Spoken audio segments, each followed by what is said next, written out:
The COVID-19 pandemic resulted in an unprecedented health and economic crisis in the United States.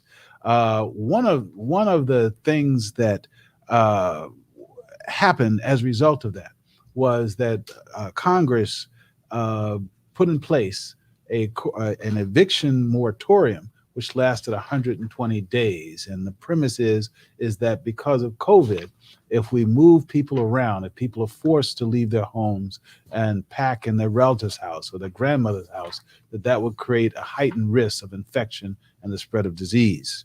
That was merely the first shoe to fall. Since then, the CDC issued a moratorium to extend the moratorium entered by Congress, but it became broader. Congress had a moratorium on those who were leasing using federal funds. They created a moratorium on evictions nationwide, and those moratoriums have continued up until July 29th, when the Supreme Court said it should end. The Supreme Court agreed that the eviction the moratorium probably unconstitutional, but nonetheless entered a stay, which is in place until the 29th of July. But since then, at least since August 3rd, a new moratorium was in place. And in fact, the reason that one of the reasons the Supreme Court gave a stay was because the Biden administration said it would not extend the moratorium past the 29th. Well, it did. And on August 3rd, the second shoe fell. And now we have a moratorium in place that the CDC has now extended until October 3rd. So it's a series of shoes that have fallen. And what I like to think of, I think of as a football. Just imagine a quarterback throws a football and then it's lateral to someone else. And so what we have is the football continuing to move, the stay continue to be in place, and millions of people are in limbo. There's the interest of the renters in having their ability to stay in place and not be evicted, and there's the interest of the landlords in getting their property back, many of whom say that we can't afford to pay for the rent and electricity, that we may end up bankrupt ourselves. So it's a wrenching dilemma. How do we handle the aftermath of the pandemic, the emanations, or the complications that result from the lockdown and from the economic dislocation that has taken place? And the issue that we face as lawyers, and the issue that the courts are facing, is it constitutional to keep a moratorium in place which deprives arguably the landlords of due process of law, which takes away their property rights? But also, is it reasonable to say to possibly 5.9 million people, we're going to let you fend for yourselves, laissez-faire? What should we do these are questions of constitutional law, questions of policy, and questions of social justice. Welcome to Up Close. My name is Donald Jones. I'm professor of law at the University of Miami, and we're here to talk about an issue that is of great importance to our country, and to the group of people who are afraid that they and their children may be out on the street.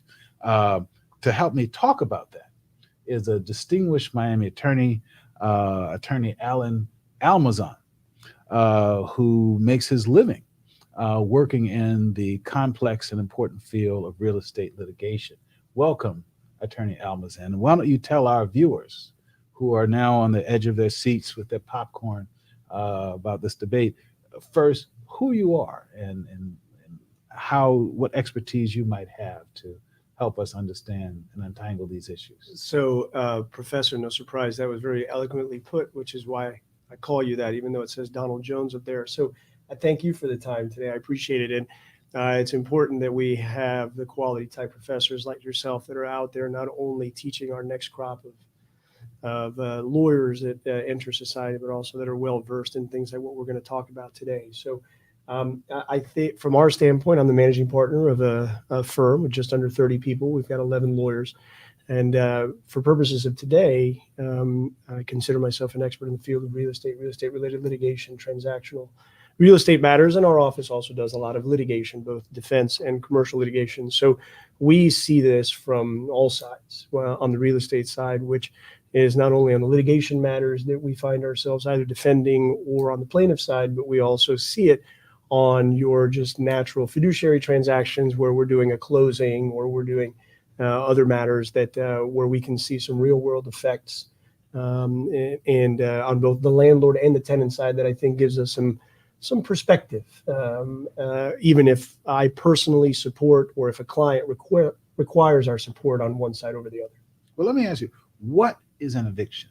Yeah, so that's a good question, right? Because I think we don't want to just assume from our standpoint, we don't want to just assume that everybody knows what that is. And but at its most layman's explanation, an eviction is nothing more than the legal process customarily in a county court on the residential side. Let's separate residential and commercial, which is for businesses.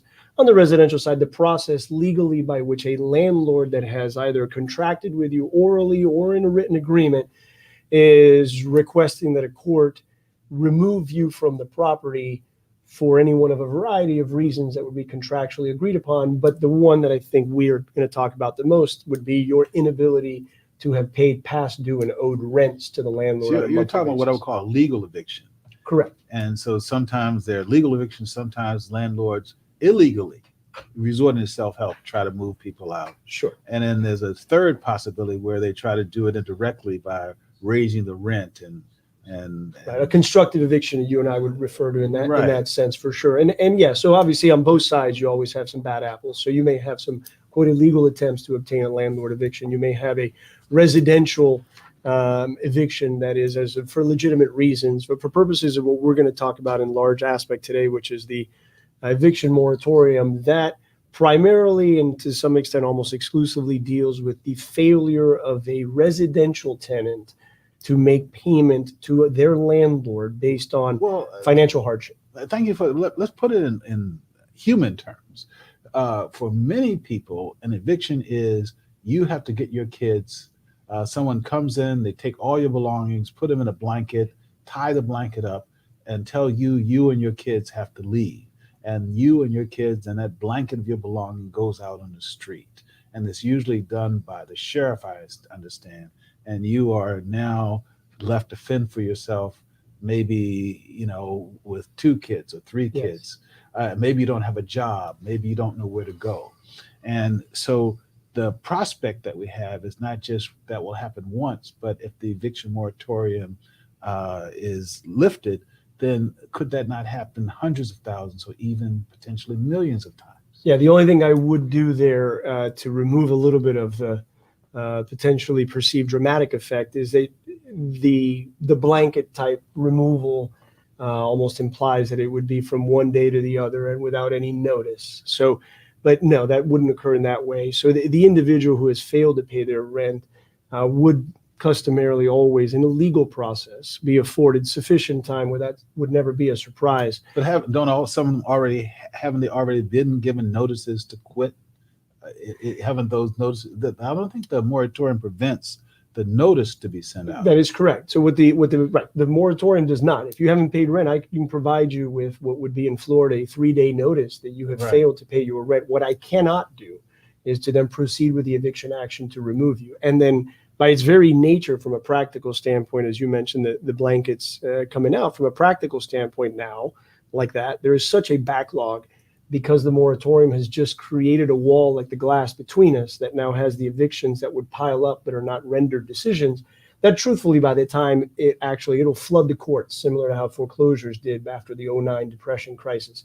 So those individuals are still going to have even more time where their non-payment of rent even after the eviction proceeding begins. And then on top of that, we will be burdening our local police departments that have to execute those writs of possession. No one wants that.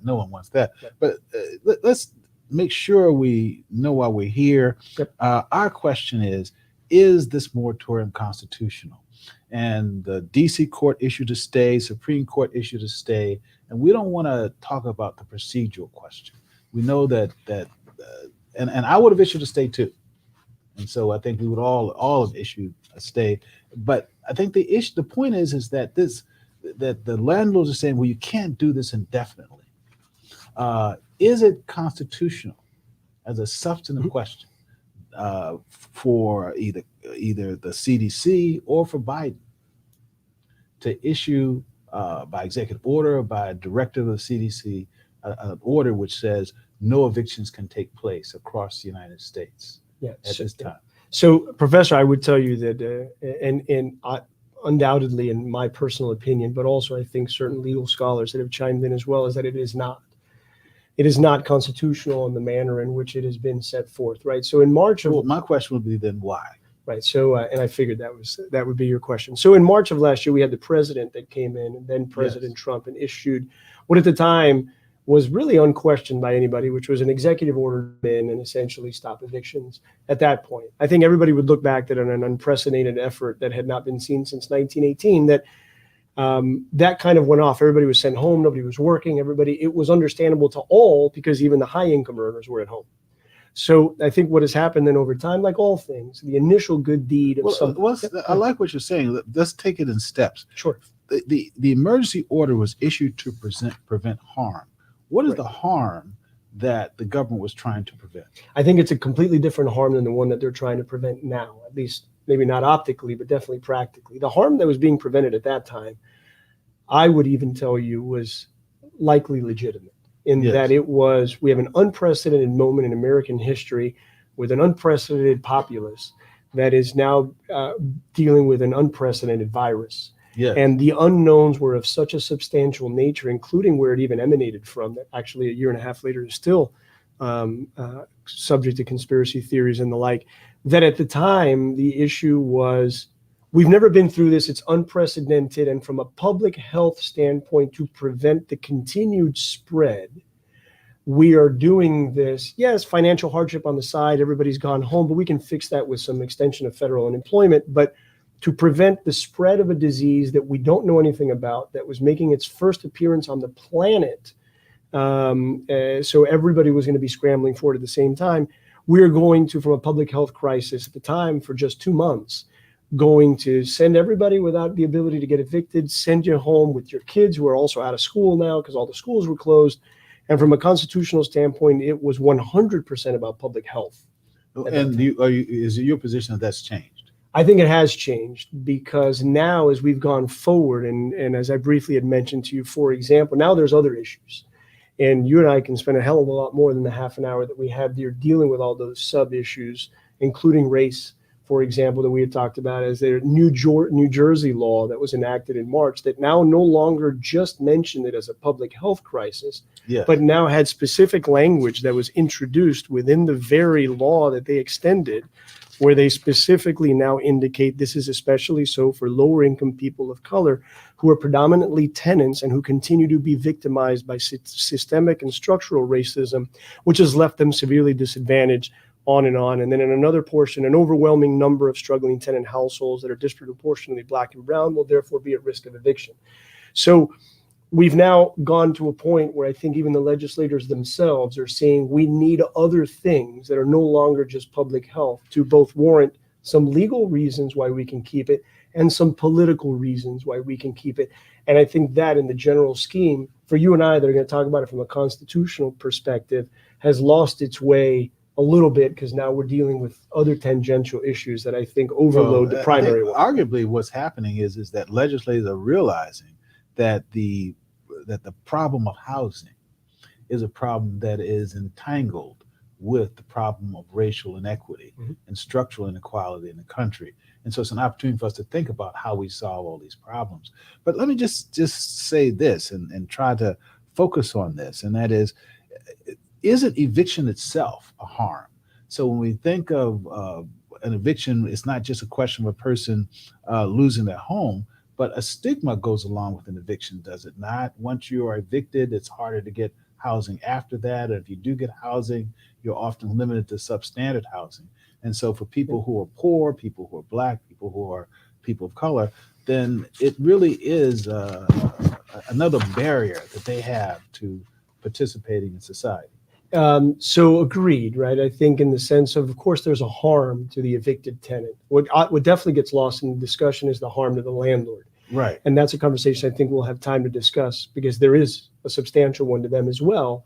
It's just not discussed as often, because the image of the displaced individual with the blankets out in the street with three Yeah. kids is always going to be more impactful and powerful than potentially a small landlord or a medium-sized landlord that has 82 rental units, even if that's how they derive their income and their need to upkeep the property and pay a mortgage that they're now defaulted on. So it's the low-hanging fruit but necessary harm to prevent, which is to the individual. The voting individual who is now in a financial hardship, facing an eviction, a stigma, not so much, in my opinion, the continued public health crisis that in the beginning was associated with the fact that you will displace an individual or their family and force them to go live with other people. So now you've got 15 people living where there should be 4. And that was the initial harm, was a public health harm. Now, I think we're mostly beyond that, either because we've noticed that after the Delta comes the Lambda, and after the Lambda, there'll be another. And we're going to have to live with this forever in some capacity, whether you have 3 booster shots or 72. We can't sustain. We can't sustain this. It's no longer a constitutional matter intended to prevent public health. It's become a political policy that is now being implemented. For example, in New Jersey, as I just told you, which was a blue state, you're seeing a lot of what unfortunately is politics playing a role, where the Constitution, that you and I think would agree should primarily be about rights and looking at precedents and history. Well, so this is an interesting question, because ultimately I think that you can't sustain it. You can't sustain it economically, because eventually the landlords will sell the buildings and you'll end up crushing the rental market. You won't be any people sell so many of the buildings, there won't be any places to rent. So you can't sustain the moratorium because of economic pressures it creates, and that just creates ripples. It can't go on in a sense, because at some point the smaller landlords who may not have $1 million or 100 apartments. So ultimately we can't. But for right now, in the interim, for 3 months, for 6 months, however long the moratorium is scheduled to last, do you doubt for a second that it would create a risk of further disease and contamination if people had to bunch up in houses, if we had 10 and 14 people in a house? There was a study done by a group of epidemiologists, and their study was the basis, arguably, for the CDC's. Do you disagree with the epidemiology? Do you disagree with the prognosis that we need this at least temporarily? Sure. At least till October 3rd, maybe we'll go to January, maybe we'll go to March. But do we need this in the near term in order to put ourselves in a position to be able to handle this crisis? Yeah, so I don't think so. And I think epidemiology leads itself to the reality that I could also go and find myself a well-trained, educated epidemiologist to write a study that would say the complete opposite, that would be just as credible. And I think implied in what you just said is an issue when it comes to, well, you're going to see a selling of rental buildings. Or I disagree, because the buildings, by their very practical nature, which people need to understand on how the landlords are impacted, a residential or commercial building, when you're selling it, the value of that is all based on the amount of rents that have been collected in, say, the last 6 to 12 months. So if I have a building that was worth $5 million 2 years ago with a $3.5 million mortgage, and all of a sudden 80% of my unit renters, because I've decided to make it a low income, say $700 a month rent, and I've got 80% of the people that aren't paying, and I've got $200,000 in unpaid rents for the last year, my building is no longer worth $5 million. It might be worth 2, and it might actually be worth less than what I owe a lender, that because mortgage lenders and banks are institutionally larger in many aspects. So they're just losing money. Well, you're losing money you can't even touch. So, what's happening in the Harvard Joint Center for Housing Studies found that a share of individual ownership of rental buildings from 5 to 24 units had fallen from 66% to just 40% just during this time frame. A lot of those people, I would tell you, are the stories that we should be hearing. So very easy to tell the story of the mom who's single, working 2 jobs, who potentially is a minority, who's been put on the street with a blanket and 3 kids crying with no food. And equally, I want to hear the story of the immigrant or the minority who busted their ass and maybe now owns a 5 or 10 unit rental building that they live in one of those units, and they're supplying housing to those very people, and they are displaced, and they now have their retirement that they were leaving to prop up the next generation for their son or daughter in a building that they never planned on selling, they planned on transferring. And that's a big number as well, and that's why we get lost so much in talking about the tenant, that we're not talking enough about the small time landlords, which these aren't the Black Rocks that are institutional buying $1 billion worth of housing portfolios. These are individuals. These are families. These are families. These are individuals who themselves have decided to put on their bootstraps and create a future for themselves and their livelihoods for their own families, next generation.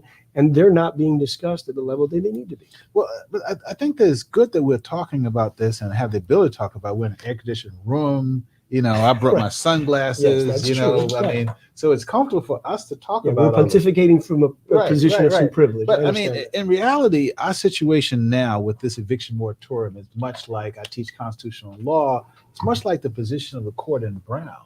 Something had to be done. And they asked, there are several instances, several moments in constitutional law where the court does something, and it's hard to just explain exactly why legally it's constitutional. And for example, in Roe versus Wade, they talked about for numbers, and Brown versus Board of Education, they came up with, in essence, a concept of stigma. But you see, the problem that I see is that the government had to do something. Could we have allowed evictions to take place and potentially millions of people to be evicted? Would that not overwhelm the sheriff's department? Wouldn't it overwhelm the social services? Wouldn't it potentially lead to disorder in the streets, hunger, all kinds of dislocations? Sure. Wasn't it necessary to do this? And was it necessary to extend it? Now, it seems to me, though, that yes, I accept your argument as a formal proposition. And your argument is really not about substance. It's not even necessarily about due process, although I hear that. Your argument really is, as I hear it, is really an argument about separation of powers. And your argument really is that, and I think this is the Supreme Court's argument, that it's really Congress which should have acted. And since Congress didn't act, the president simply cannot step in and say that ips dixit. And I still remember there was a guy named Alex de Tocqueville who says, there's no king of America. So the president is not king. And so in theory, he should go to Congress. So if you're saying really that Congress should have acted, I agree. You're saying the CDC didn't have any power, and I think the CDC admits that it probably didn't. I would probably agree with you ultimately. But to me, the larger point is something had to be done. So I'll agree with you, right? Yeah, absolutely, something had to be done. But we don't want to get bogged down, for the lay people watching, too much in procedure. But in our world, both me and the practical side on the other side of this class, and you that used to be a trial attorney and have been a professor for 30 years, procedure is where we live. Yes. Because the abolition or the ignoring of those things are precisely what get us into trouble. And I would tell you that when you're looking at, for example, you mentioned a separation of powers, we're going to deal with two separation of powers. Yes. And due process and the Fifth Amendment and the taking of property, both tangible or intangible, like I told you, which is the loss of paper value of that rental building because 80% of the people aren't paying their rent. And there's two things. So one, for example, when you mentioned, so last month when the Supreme Court in a 5-4 decision that was split pretty well along what people would consider the liberal and conservative lines, it was Justice Kavanaugh who came. The conservatives wouldn't have given him a stay at him. Would not. I would not have. I think they were wrong. Yeah, good. And I'm glad we respectfully disagree. I would tell you that Kavanaugh was the one who showed himself to have a heart, potentially in a judicial setting where they're not supposed to necessarily allow that to influence themselves. That's for politicians technically to do. But he went in the 5-4 decision. He's the only one that wrote a little blurb. And in that little blurb that he wrote, he made some things that I thought were very important. And, he made this same position, which is why I really like his thought process. And we talked about briefly in that Bostock decision from a little over a year ago, which had to do with the Atlanta gay man who was fired for sexual orientation. And in that, which did come in a majority opinion that did indicate, for example, that that man was discriminated against under Title VII of the Civil Rights Act of 1964, he wrote and said, I agree with the decision, right? i.e., that gay man in Atlanta needed to be protected. Mhm. But similar to what he did last month, what he said was, which I applaud because somebody needs to do it.